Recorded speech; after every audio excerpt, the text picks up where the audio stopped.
Ladies and gentlemen, this is the YouTube channel vlog show of inspiration and realness. Also, this is the YouTube channel vlog show of positivity, personality, and fun. This is Eric Lima Shenanigans of 1977, and now the perpetrator of these shenanigans, Big Beefy E himself from his Big Beefy Man Cave in New Bedford, Massachusetts, Mr. Shenanigans himself, and the two-time Chilling 3000 2022 End of the Year Awards winner, Eric M. Lima. Thank you very much, Mr. Announcer, sir. Well, hello there, everyone. Welcome to yet another episode of Eric Lima Shenanigans of 1977, episode 899. It's 5:13 p.m., September the 30th, 2023, and yep, 899 episodes. We're one away from 900. It'll be right after this one. People will say, "What's taking you so long with uploading the episodes, bro? What's going on? You still got card sharks to do." I know, it is a crazy, some crazy times here. So we're going to try to get as quick as I can. So forgive me, some of my videos are going to be quick. It'll be quicker, less than 10 minutes, unfortunately. But, however, I just finished binge watching Power Rangers Cosmic Fury. It's the end. If this is indeed the end, I'll talk a little bit more about this on a separate episode. So, that's why I decided to do, because I just got Netflix and everything else. I did some shopping. I got a haircut. Look at it. It looks nice, huh? It looks pretty good here, huh? A pretty nice haircut. And I'll probably look more presentable. Right now, I got a little 5 o'clock shadow, but that will be taken care of when I go take a shower later on in the evening, probably after No Mercy is over. But however, let's get right into it. Speaking of WWE, now John Cena was supposed to kick off SmackDown, but he has some travel issues. So Jimmy Uso, Solo Sikoa, and Paul Heyman kick off SmackDown, and Jimmy Uso likes to run his mouth a little bit, but then Carl Anderson, who is in a ticked-off mood, now I think Luke Gallows has been hurt, so in a ticked-off mood, and decided to go after Jimmy Uso and Solo Sikoa. And then because Carl Anderson's upset that AJ Styles was taken out in the equation, and Solo Sikoa told Jimmy Uso, "You take care of this, or I will." So Jimmy Uso got a chance, and Carl Anderson, excuse me, went one-on-one with Jimmy Uso. Uso did win the matchup, and they decided to continue brawling and fighting, and then Solo Sikoa did attack Carl Anderson. Meech and Mia Yim decided to head out to the ring to check on Anderson, but then when Jimmy Uso talked smack to her, Meechin slapped him. And Solo Sikoa and Paul Heyman kind of looked at him like, uh-oh. And then Kathy Kelly interviewed Santos Escobar, and Santos Escobar goes, "May the best man win. I want to be the United States champion. I'm going to give it 110%. If I'm going to earn respect, that's how I'm going to have to do it." And then Grayson Waller, the Effect, Bobby Lashley, and asking Bobby Lashley about the Street Profits. The Street Profits come out, and they spoke their minds. He says, "Prove it to me. Prove it to me that you want it." But then Dragon Lee is at SmackDown. As you know, he's refereeing tonight's matchup for the United States North American Championship, Dominic Mysterio versus Trick Williams. A little bit of news on No Mercy. Shawn Michaels says that the Extreme Rules match between Becky Lynch and Tiffany Stratton will be the main event. So, and it'll be for the Women's Championship. So Tiffany Stratton, the spotlight is going to be on that young lady.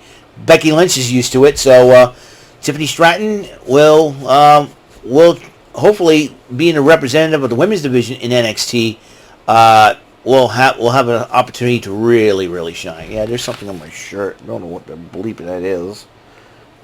Anyways. Oh, it's always something. It's always something. Always something. Cameron Grimes won Austin Theory, but before the matchup, Theory's doing a little jaw-jacking with Dragon Lee, who's sitting there. And then during the matchup, Waller distracted Cameron Grimes, and then giving Theory the advantage, giving Theory the victory. But then Theory was trash-talking Dragon Lee, pushes and shoves, came in, security and referees had to separate the two. In fact, that will lead to a match next week when Dragon Lee will make his SmackDown debut against against Austin Theory. So Dragon Lee's been really putting in the work, I'm telling you. Caleb Braxton interviewed Rey Mysterio about his title match that was coming up next, and he said, "Made the best man win. Santos has to earn this," and everything else. So, but meanwhile, before that matchup, Jimmy Uso and Solo Sikoa both attacked Ashante the Adonis. I think, that means Top Dollar would have been in the same situation if he wasn't released. And although Ashante the Adonis and B-Fab's telling him to knock it off. United States title, Rey Mysterio versus Santos Escobar. This was a heck of a matchup between these two.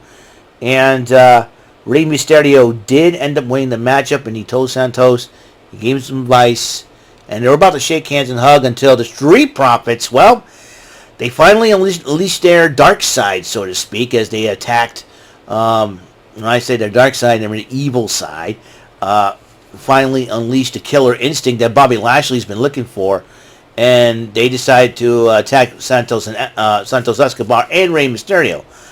But, Joaquin Wilde and Cruz del Toro tried to come to the rescue, but Bobby Lashley knocked out Joaquin Wilde, and then Street Profits worked on Cruz del Toro, and then Bobby Lashley stick them all through in Joaquin Wilde, and they started attacking him as well.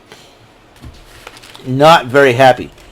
Then after the commercial break, Caleb Braxton interviewed the LWO in the trainer's room, and LWO, not very happy. They decided to challenge Bobby Lashley and the Street Profits at Fastlane. See if that Bobby Lashley and the Street Profits to accept. There's a hype on Jade Cargill. There's been talked about this. Jade Cargill has officially signed with the WWE to a multi-year deal. Many people believe that Jade Cargill is a game changer. We'll see what happens there. We'll see when she arrives.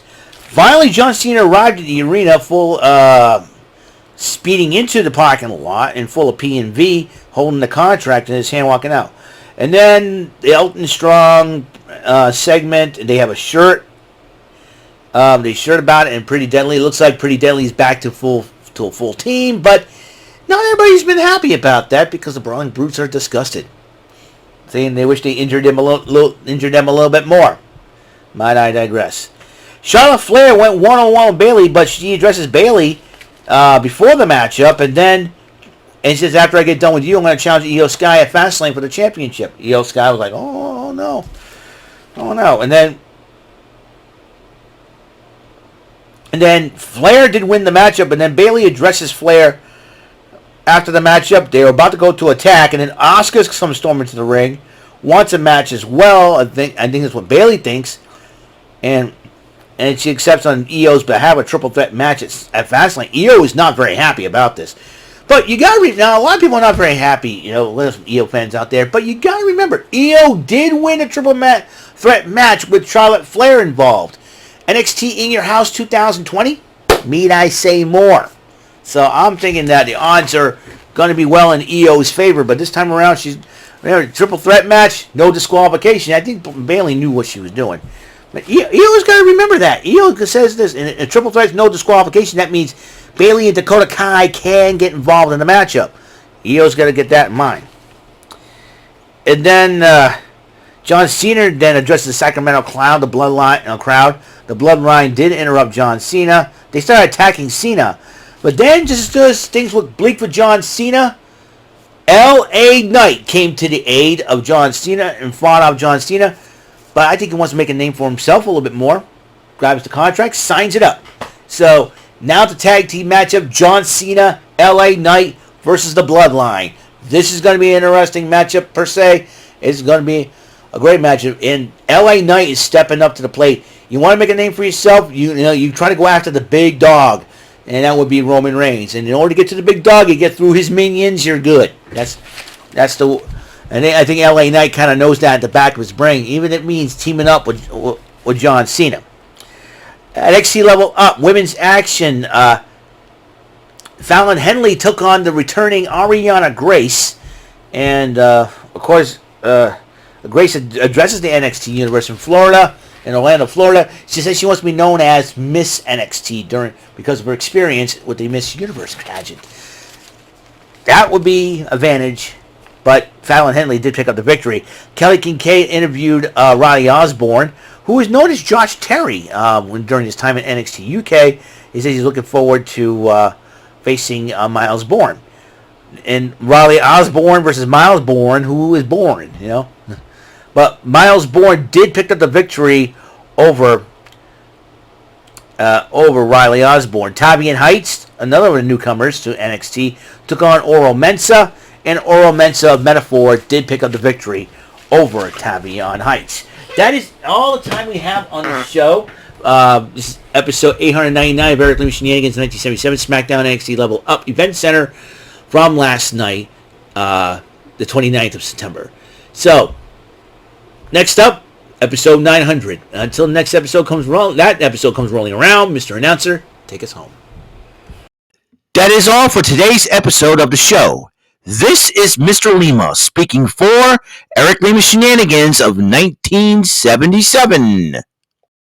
A Big Beefy E, do it for Bob Saget production, and in association with A Sweet Bowl for Raving Dingleberries Telepictures and Distribution. Thank you for watching another great episode of Eric Lima Shenanigans of 1977. Until the next episode, goodbye for now.